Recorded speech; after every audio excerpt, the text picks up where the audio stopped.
Macritics emutungamiriri wenyika veMasodomzo Mnangagwa pamwe chete neruling party yavo ZANU-PF panguva inoi aiwa vopembera voridza mupururu after they've been shown down yesterday aiwa kugokwe pama-independence celebrations. Sanapinda mashoko vanhu pauri vachienda vachiti aiwa nature yauya ikaprova wrong the ruling party ZANU-PF kuti aiwa these guys vari kukonzeresa oppression massive suffering kuma-citizens. Now they have to go.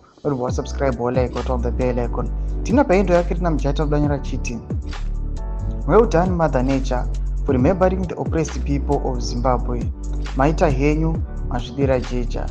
Zvigananda you cannot read Mother Nature. Poor roads, yet looting and driving expensive cars.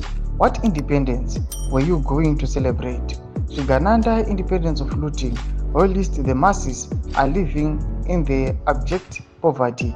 Maita henyu our fallen comrades mazviramba ndo mashoko ari kuda panapa ari kunyongwa awa nemacritics emutungamiriri wenyika vachiti aiwa yesterday chokwadi yakanyatsa kubuda pachena kuti even vanhu vachidhiraivha most luxurious vehicles nemalatest vehicles anoonekwa kunzi ane comfort, but when it comes to maroads, road networks system dzemunyika yeZimbabwe aiwa dzanyatsoratidza kuti dziri poorly undeveloped, hadzina kana kumbodevelopwa panguva inoi.